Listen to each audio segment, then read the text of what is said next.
ಇಂದು ಸಂಕ್ರಾಂತಿ.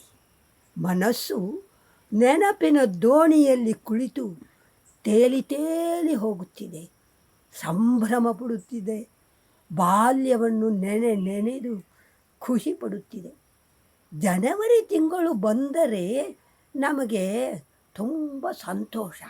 ಯಾಕೆಂದರೆ 14ಕ್ಕೆ ಆಗುವಾಗ ಸಂಕ್ರಾಂತಿ ಬರುತ್ತದಲ್ಲ, ಆಗ ಎಳ್ಳು ಕಾಳುಗಳನ್ನು ಮಾಡಬೇಕು.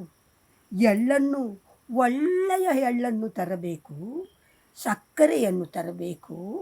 ಅದನ್ನು ಪಾಕ ಮಾಡಿ ಬೆಳಗು ಮುಂಜಾನೆಯಲ್ಲೇ ಎದ್ದು ಸಣ್ಣ ಕೆಂಡದ ಒಲೆಯಲ್ಲಿ ತಾಳಿಸಬೇಕು. ಕೈಯನ್ನು ಹಾಕಿ ಹಾಕಿ ಅತ್ತ ಇತ್ತ ಮಾಡಬೇಕು. ಭಾಗೀರಥಿಯ ಎಳ್ಳಿಗೆ ಮುಳ್ಳು ಬರುತ್ತದೋ, ಆಶನ ಎಳ್ಳಿಗೆ ಹೆಚ್ಚು ಮುಳ್ಳು ಬರುತ್ತದೋ, ಸುಮನ ಚೆನ್ನಾಗಿ ಮಾಡಿಯಾಳೋ ಎಂದು ಒಂದು ಸ್ಪರ್ಧೆ. ನಿಜಕ್ಕೂ ಆ ದಿನಗಳು ತುಂಬ ಸುಖದವು. ಇನ್ನು ಸಂಕ್ರಾಂತಿ ಬಂತು ಎಂದೇ ಇಟ್ಟುಕೊಳ್ಳಿ, ನಾವು ದುರ್ಗಾಕೇರಿಯ ಮಕ್ಕಳೆಲ್ಲ ಉದ್ದುದ್ದದ ಹೂವಿನ ಸರಗಳನ್ನು ಮುಡಿದು ಹೋಗುತ್ತೇವೆ. ಒಳ್ಳೆಯ ಹೊಸ ಹೊಸ ಅಂಗಿ ಹಾಕುತ್ತೇವೆ. ದೊಡ್ಡ ದೊಡ್ಡ ಹೂಗೊಂಚಲುಗಳು ಇದ್ದರೆ ಅದನ್ನು ತಂದು ಜಡೆಗೆ ತುರುಕಿಕೊಳ್ಳುತ್ತೇವೆ. ಎಲ್ಲರೂ ಸೇರಿ ಒಬ್ಬರ ಮನೆಯಿಂದ ಒಬ್ಬರ ಮನೆಗೆ ಸಂಕ್ರಾಂತಿ ಕಾಳನ್ನು ಹಂಚುತ್ತಾ ಹೋಗುತ್ತೇವೆ. ದಾರಿಯಲ್ಲಿ ಸಿಕ್ಕ ಎಲ್ಲರಿಗೂ ಸಂಕ್ರಾಂತಿ ಕಾಳನ್ನು ಕೊಡುತ್ತೇವೆ. ಅವರೂ ನಮಗೆ ಕೊಡುತ್ತಾರೆ. ಎಷ್ಟು ಸಂಕ್ರಾಂತಿ ಕಾಳು ಖರ್ಚಾಯಿತು, ಎಷ್ಟು ನಮ್ಮ ಪಾಲಿಗೆ ಬಂತು ಅಂದುಕೊಳ್ಳುವುದರಲ್ಲೇ ಸಂತೋಷ.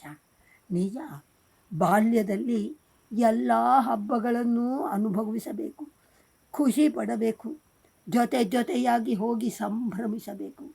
ಇದು ಸಂಕ್ರಾಂತಿ, ಚೌತಿ, ದಸರೆಯ ಹಬ್ಬ. ಎಲ್ಲದರಲ್ಲೂ ನಾವು ಹುಡುಗಿಯರು ಸೇರಿ ಪೇಟೆಯುದ್ದಕ್ಕೂ ನಗುತ್ತಾ ಹೋಗಿ ಎಲ್ಲರನ್ನೂ ಭೇಟಿಯಾಗಿ ಹಿರಿಯರಿಂದ ಆಶೀರ್ವಾದ ಪಡೆದು ಕಿರಿಯರಿಗೆ 4 ಬೈಗುಳವನ್ನು ಕೊಟ್ಟು ಬರುತ್ತಿದ್ದ ದಿನಗಳು ಇಂದಿಗೂ ನೆನಪಾಗುತ್ತವೆ. ನಾನು ಅದನ್ನು ನನ್ನ ಮಕ್ಕಳಿಗೆ ಹೇಳುತ್ತೇನೆ. ಅವೂ ಸಂತೋಷಿಸಲಿ ಎಂದು ಅವರಿಗೂ ಅವಕಾಶವನ್ನು ಮಾಡಿಕೊಳ್ಳುತ್ತೇನೆ. ನಿಜಕ್ಕೂ ಸಂಕ್ರಾಂತಿ ಕಾಳು ಗೋಲವಾಗಿದ್ದು ಸಕ್ಕರೆಯ ಮುಳ್ಳುಗಳನ್ನು ಹೊಂದಿಕೊಂಡಿದ್ದರೆ ನೋಡಲು ಚಂದ, ತಿನ್ನಲು ಇನ್ನೂ ಚಂದ. ಅದನ್ನು ಬೇರೊಬ್ಬರು ಹೊಗಳಿಬಿಟ್ಟರಂತೂ ಸ್ವರ್ಗಕ್ಕೆ 3 ಗೇಣು. ಎಲ್ಲರಿಗೂ ಈ ಸಂಕ್ರಾಂತಿ ಶುಭವನ್ನು ತರಲಿ.